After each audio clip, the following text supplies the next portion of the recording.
Bom, estamos aqui em mais um trimestre de 2023, é o primeiro trimestre e durante todo esse trimestre estaremos estudando sobre o avivamento. Então você é bem-vindo ao nosso canal. Pegue caneta, papel, Bíblia, sua revista e vamos estar estudando a palavra de Deus, que é fonte de conhecimento do nosso Senhor e Salvador Jesus Cristo. Então, durante todo esse trimestre, é importante que você leia a sua Bíblia, que você leia a sua revista e compartilhe, com seus amigos, com aqueles que estão à sua volta, todo o conhecimento aprendido durante toda essa aula, durante todo esse trimestre. Estaremos estudando nesse trimestre sobre o avivamento em vários aspectos. O avivamento espiritual, o avivamento no Antigo Testamento, o avivamento no Novo, o avivamento na vida de Jesus, como é que foi o avivamento da vida da igreja, alguns mártires que passaram por o avivamento. Veremos o avivamento no mundo, o avivamento pentecostal no Brasil, na vida pessoal, na missão da igreja, no espírito e vamos poder estar compartilhando durante todo esse trimestre e compreendendo sobre a característica desse avivamento. Então é importante que você leia a sua revista, que você estude, que você pegue dicionário, que você pegue suas enciclopédias, que você pegue versões da Bíblia para que você venha tirar suas dúvidas. E a lição que nós queremos compartilhar hoje, ela já até passou, Hoje nós estamos já indo para a terceira lição, mas nós vamos postar aqui para não deixar em falta. A primeira lição de 1º de janeiro de 2023, que falou sobre o avivamento espiritual da nação, do povo de Israel. Aí nós temos um texto precioso que diz assim: e se o meu povo, que se chama pelo meu nome, se humilhar, orar, buscar a minha face e se converter dos seus maus caminhos, então eu ouvirei do céu, perdoarei os seus pecados e sararei a sua terra. E esse versículo se encontra em 2ª Crônica, no capítulo 7, no versículo 14. A verdade prática e traz um ensinamento bem prático para a nossa vida, que diz assim: humilhar-se diante de Deus, buscar a face do nosso Senhor em oração e nos converter de maus caminhos são atitudes que precedem um avivamento espiritual. Então, buscar a Deus, humilhar, mudar as atitudes, isso pode ser um procedimento, pode preceder um avivamento na nossa vida, na vida da igreja que está caminhando nessa terra. Então, nós temos aqui uma leitura diária e vamos para a leitura bíblica em classe. Como já falamos aqui, se encontra em 2ª Crônica, no capítulo 7, do versículo 12 ao versículo 15, e Ageu, no capítulo 2, do verso 5 ao verso 9. Bom, a introdução dessa lição, como já falamos, estaremos estudando sobre o avivamento espiritual da igreja, o avivamento espiritual. E vamos ver o quanto ele é indispensável para o crescimento e desenvolvimento e cumprimento da missão integral da igreja no mundo. Isso é importante. A igreja precisa crescer, se desenvolver para que venha cumprir a sua missão nessa terra. Então, é importante que a igreja entenda que ela tem um propósito. Bom, esse fenômeno espiritual, ela é a condição primária para que o corpo de Cristo proclame o evangelho de Jesus a cada criatura. Assim, nós vamos contar que o avivamento espiritual, mais do que movimentos ocasionais, é uma necessidade permanente para que a igreja possa enfrentar os desafios atuais. Então, isso é importante. Para que a igreja, como tem enfrentado grandes desafios, é importante que ela busque esse avivamento. É importante que ela esteja debaixo da graça e do favor divino, para que ela venha proclamar com êxito o propósito dela nessa terra.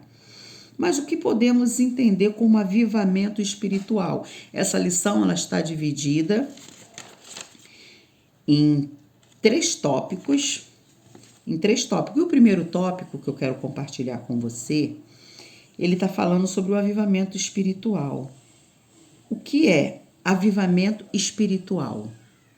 Ele é uma intervenção de Deus.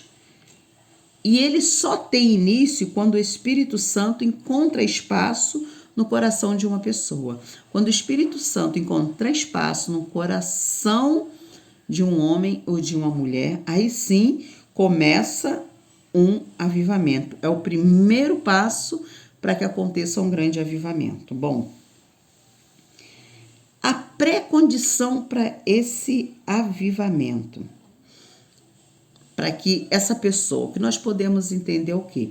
Que geralmente diante de uma crise espiritual, uma crise moral ou alguma adversidade que na maioria das vezes vem sobre o ser humano, isso leva ele ao quê? A entender que sem Deus ele não é nada e que ele precisa de Deus. Então, seja uma crise moral, algo dentro dele que precisa ser tratado, que ele possa estar vivendo, seja uma crise espiritual.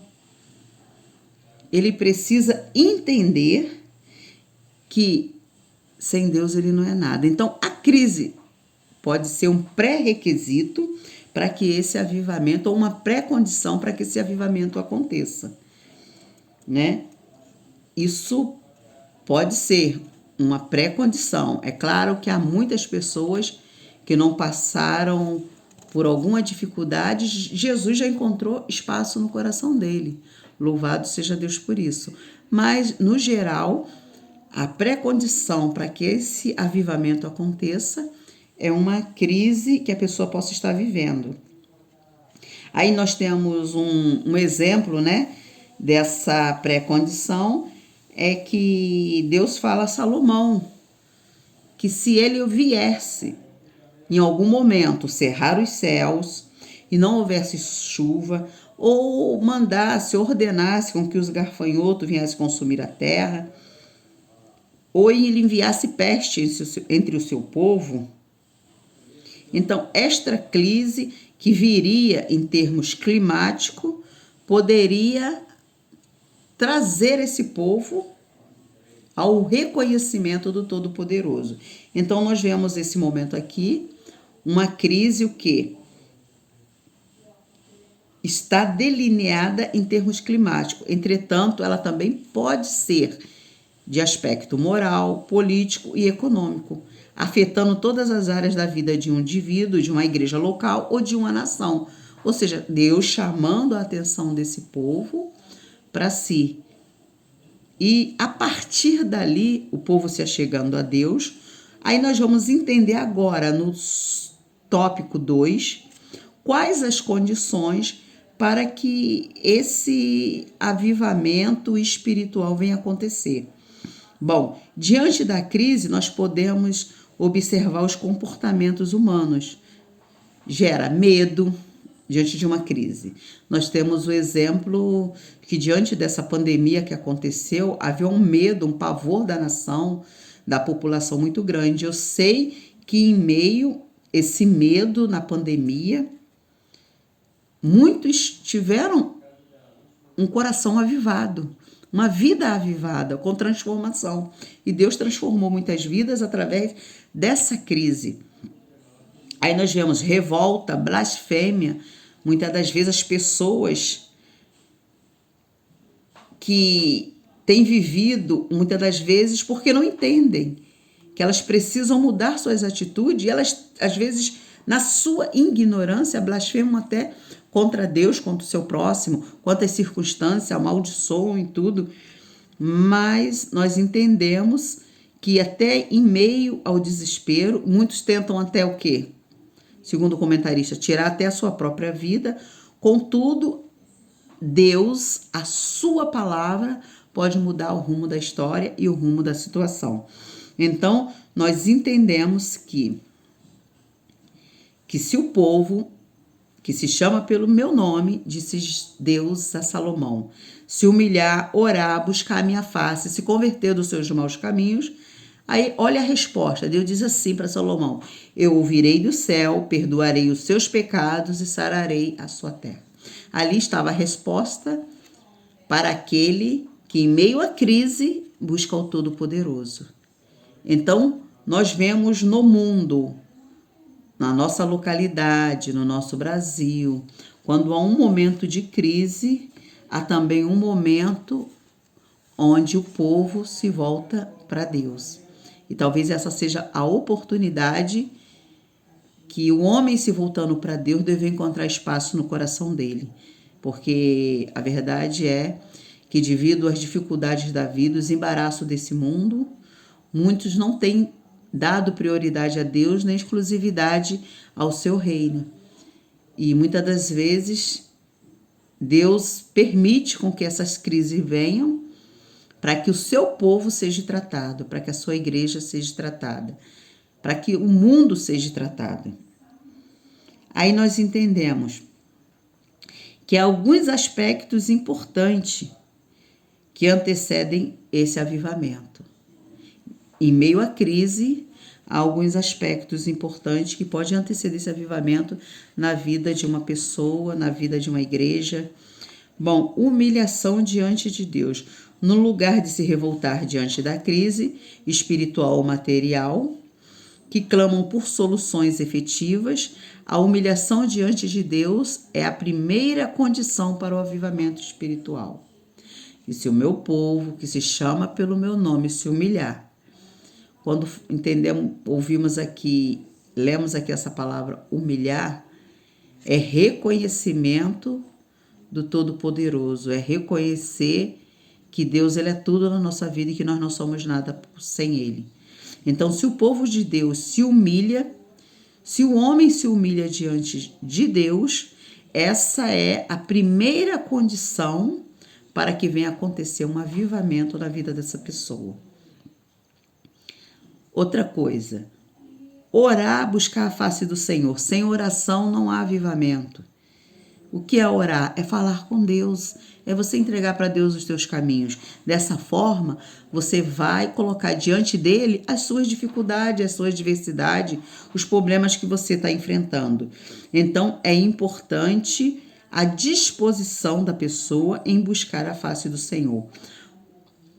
O avivamento, aí vamos entender aqui, que nesse sentido podemos perceber se uma igreja local busca verdadeiramente um avivamento espiritual de acordo com a frequência dos crentes aos cultos de oração, na prática das orações devocionais, na perseverança em orar com propósito por determinados períodos de tempo. Além de orar, o suplicante que busca a face do Senhor persevera mais para receber de Deus a resposta de sua súplica. A ausência dessa disposição perseverante é uma das razões pelas quais Deus não envia um avivamento em muitos lugares. Muitos começam até bem, estão passando por crise, mas esquecem desse fator primordial de orar e de buscar a face do Senhor. Então é necessário, para que Deus mude a situação, que venhamos orar e buscar a sua face. Nós vemos por diversas vezes homens de Deus na Bíblia que passaram por crises. Aí nós temos Elias, nós temos o exemplo de Moisés, mas foram homens que buscaram ao Senhor e que no momento certo, no momento oportuno, Deus respondeu e cumpriu a promessa ao qual Deus tinha designado. Nós vemos que o próprio Jesus, em meio ao seu cumprimento do seu propósito, por várias vezes nós vemos na Bíblia o relato de Jesus se separando para orar, de passar a noite toda em oração, de orientar os seus discípulos a orar e vigiar, porque ele sabia que a oração, buscar a face de Deus, é um requisito para que esse avivamento aconteça. Para que o homem, o ser humano, venha ter vida. E vida em quê? Em Cristo Jesus, através do Espírito Santo. Então, quando o homem se humilha, ora, busca a face do Senhor, se arrepende, muda suas atitudes, se arrepende dos seus pecados, aí Deus ele dá a resposta.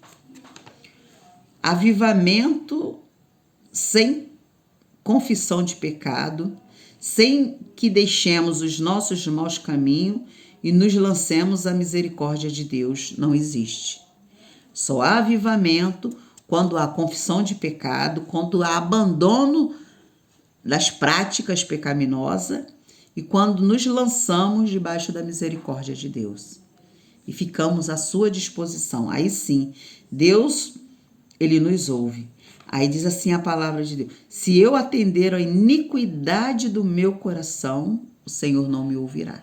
Ou seja, se eu atender às minhas vontades, os meus desejos, Deus não me ouvirá. Mas quando eu passo a dar crédito à palavra, fazer a vontade de Deus, aí sim Deus vai me ouvir.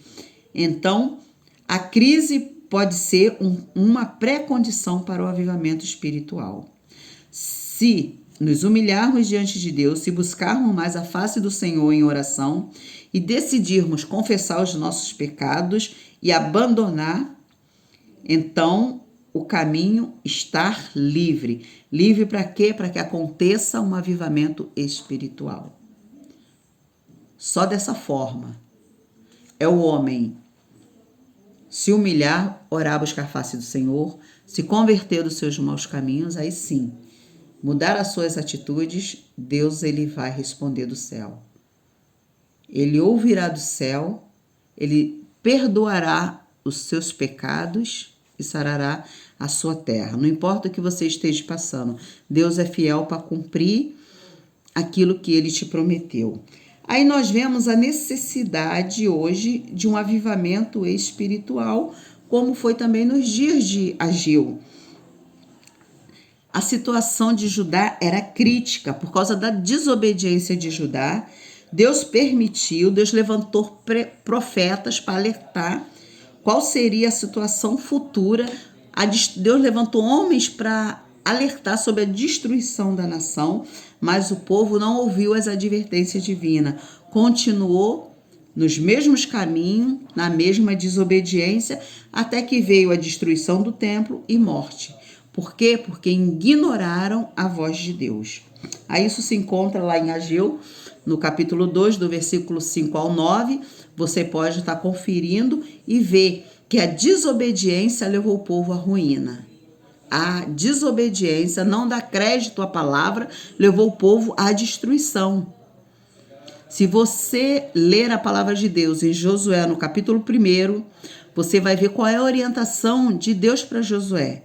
Medita na minha lei de dia e de noite, para que ela te conduza pelo caminho, para que tu prospere, para que tudo te vá bem.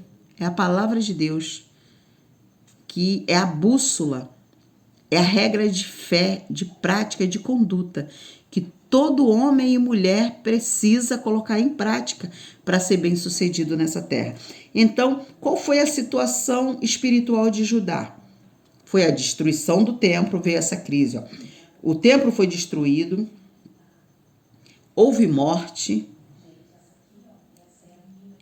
houve a morte porque 1/3 daquele povo morreu por causa da fome, por causa da peste. O povo foi levado cativo. Deus permitiu tudo isso para que o povo pudesse mudar as suas atitudes. Deus chamando a atenção. Olha onde os maus caminhos de vocês, onde a desobediência de vocês vai levar. Mas eles mesmo assim não deram crédito. Aí nós temos aqui, no subtópico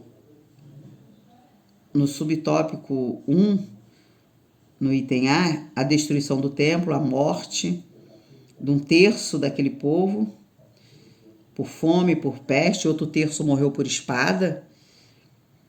Mas a palavra de Deus se cumpriu, que Deus falou através de profeta, para que o povo viesse se posicionar.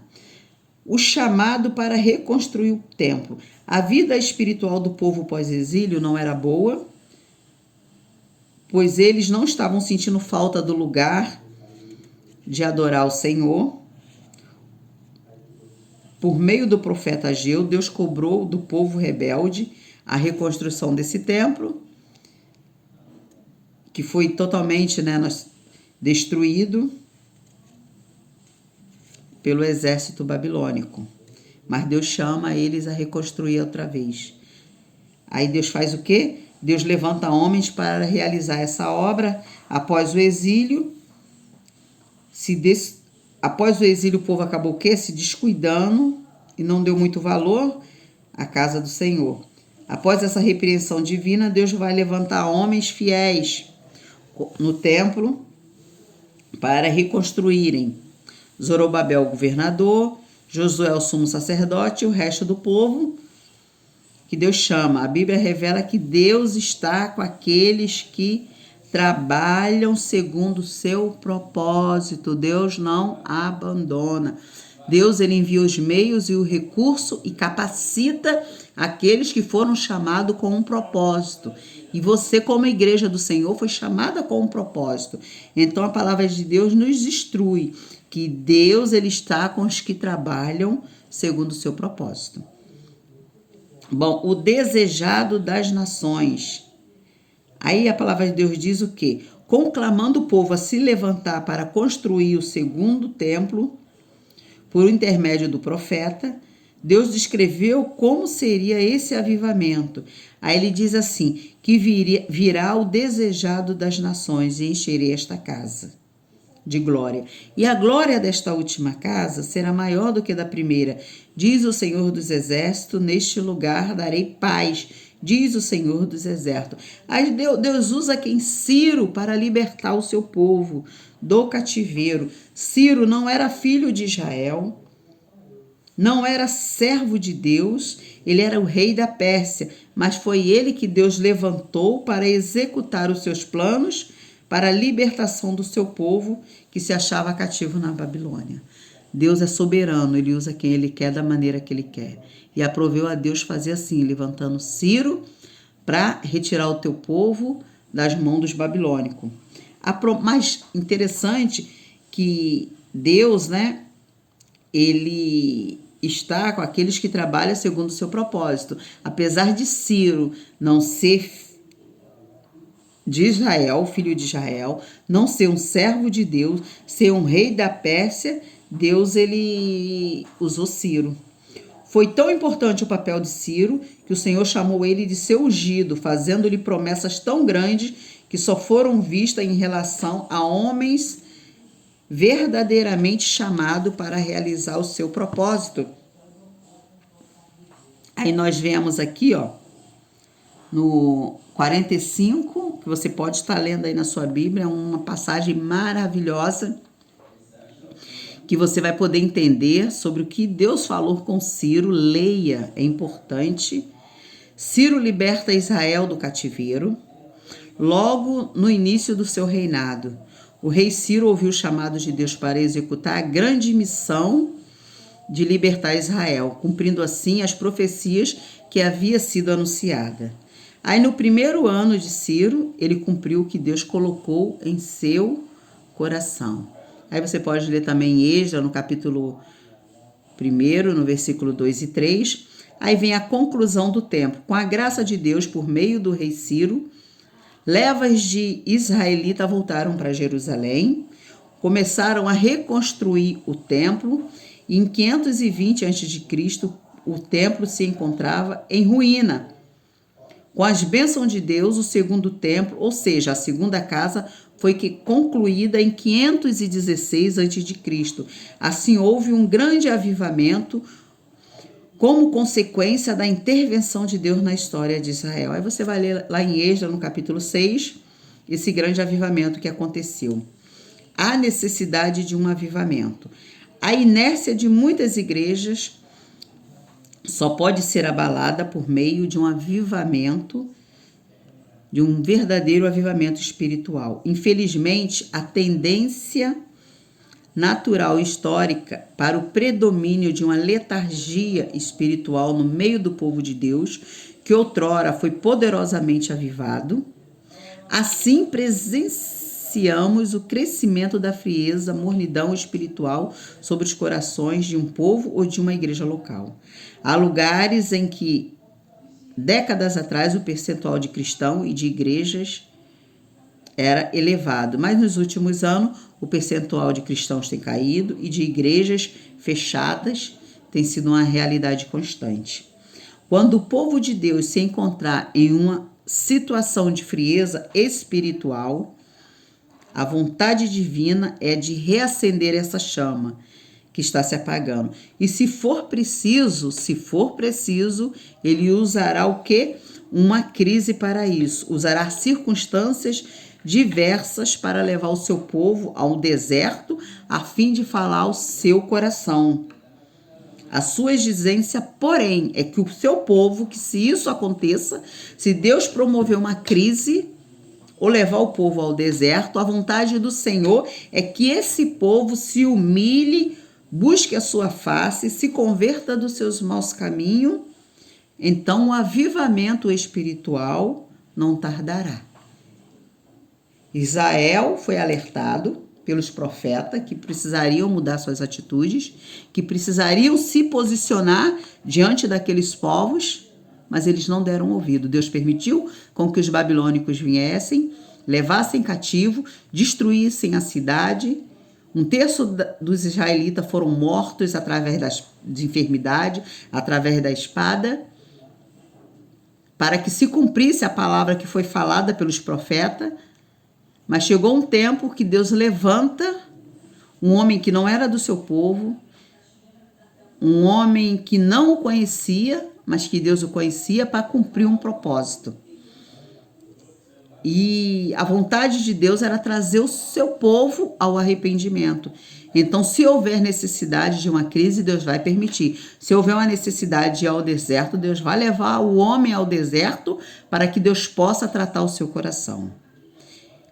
Então, nós entendemos nessa lição que atitudes que podemos ter, condições que podemos viver para preceder esse avivamento, nada mais é do que nos humilharmos, buscar a face do Senhor, mudar as nossas atitudes para que a presença de Deus inunde a nossa vida, para que a glória de Deus mude a nossa trajetória, mude a situação. Que Deus possa te abençoar, que Deus possa abençoar a tua casa, a tua família, não importa a crise que você esteja vivendo, ou que você virá a viver, não importa. O que importa é que Deus e a palavra tem que ser prioridade na tua vida. Porque só Ele muda situações, só Ele muda estado de crise. Quando você e eu reconhecer a Ele como o único e suficiente Salvador. Então reconheça Deus acima de tudo, que Deus é capaz de mudar a tua história, mudar na tua família, mudar a vida do teu filho, mudar a vida do teu esposo, da tua esposa, mudar a tua vida socioeconômica. Deus é capaz, mas Ele tem algo melhor ainda assim para a tua vida, que é uma eternidade com o Pai. Então permaneça, persevere, busque a presença do Espírito Santo de Deus, porque Ele é capaz de mudar a tua vida, a tua história e a vida daqueles que estão à tua volta. Que Deus possa abençoar grandemente a tua vida. E assim terminamos mais uma aula, e que Deus possa abençoar grandemente a tua vida.